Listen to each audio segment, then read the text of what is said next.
friends, and welcome to another video.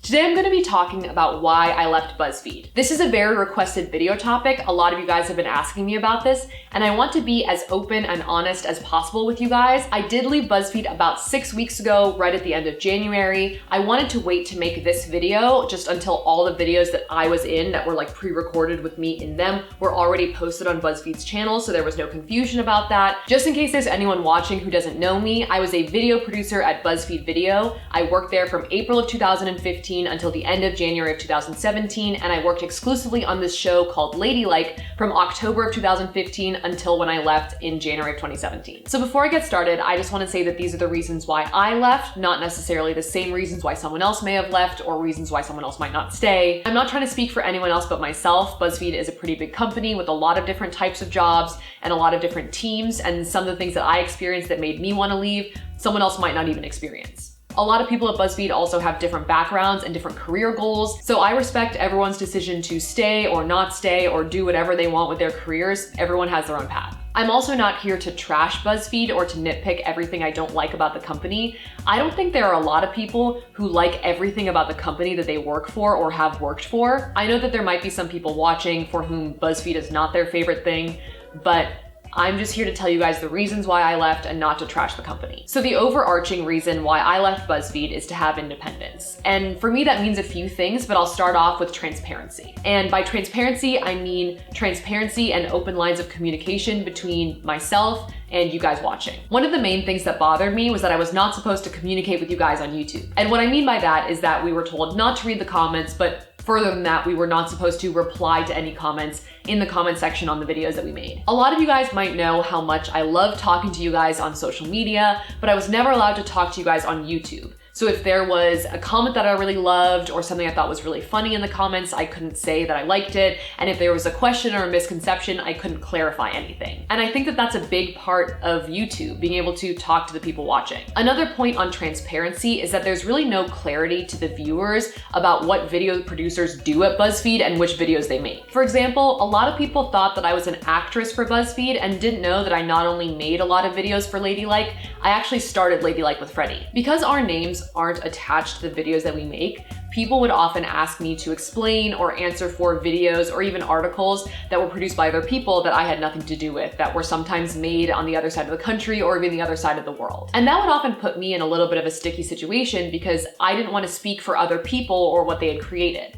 The only thing that I could speak for was Ladylike. So the lack of transparency between BuzzFeed and you guys kind of made me both not able to take credit for the work that I did, but also made me overly accountable for decisions that were made in other parts of the company that I had nothing to do with. There were also issues with transparency within the company. Over the 15 months I worked on Ladylike, we could never really get a clear answer from higher ups as to where they saw the show going or what they thought the future of Ladylike was. We didn't have a lot of meetings with higher ups. In fact, most of what we heard was through the grapevine, but we did have one meeting, which was pretty confusing. A lot of it was about changing the direction of the show, but maybe making the format stricter, but then also maybe abandoning the format altogether. All in all, it was pretty confusing. And this lack of transparency in particular leads me to my next point and the next reason I wanted to leave, which is that I wanted more responsibility. So when Ladylike first started out, it wasn't exactly the darling of BuzzFeed. The first episode had some support because it was supposed to be a new show on the Top Knot Facebook page, which at the time was about beauty and style. But then Top Knot was changed to be solely about hair tutorials, so after the first episode, Ladylike didn't have a place there. We were told that we were allowed to keep making Ladylike,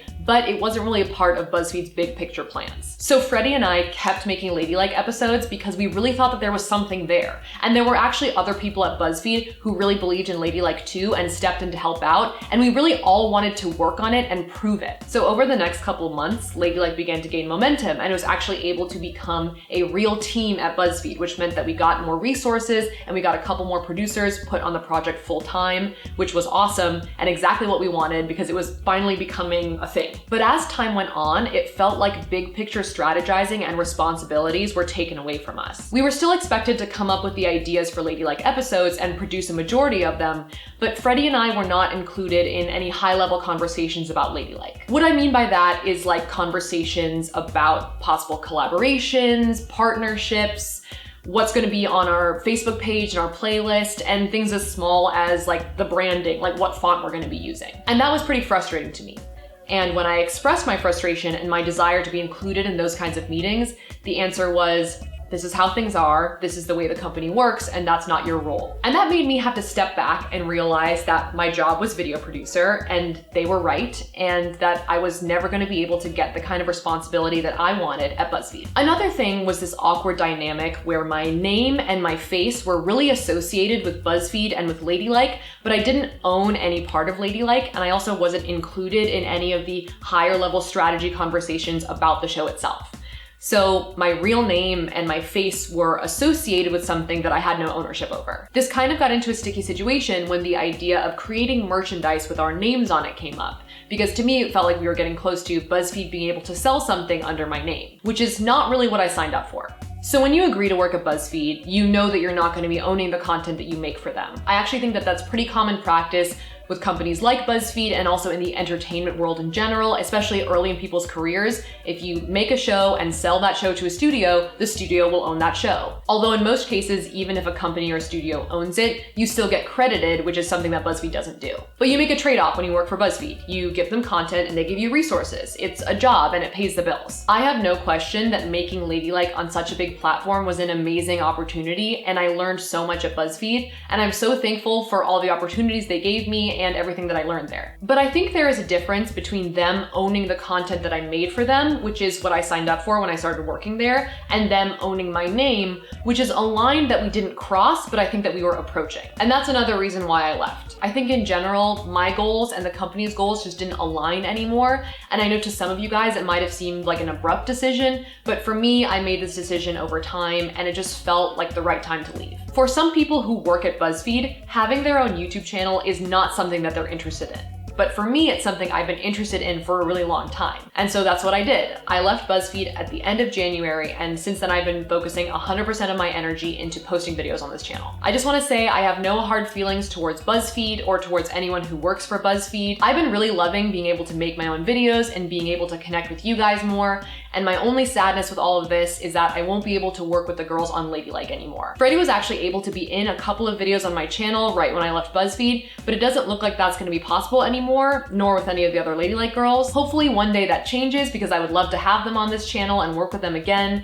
But in the meantime, you've seen that I've been working with Candace. Candace actually left BuzzFeed in the middle of last year, and I've been really loving working with her. And I also have plans to collaborate with people who are outside of the BuzzFeed pool, and I'm really excited about that too. If you guys want to watch the videos I've already made, you can click this playlist right here. And if you want to see more videos, not necessarily like this, but more like that kind of stuff, you can smash that subscribe button, because I would love to have you. For the people that requested this video, I hope that this is what you guys were looking for.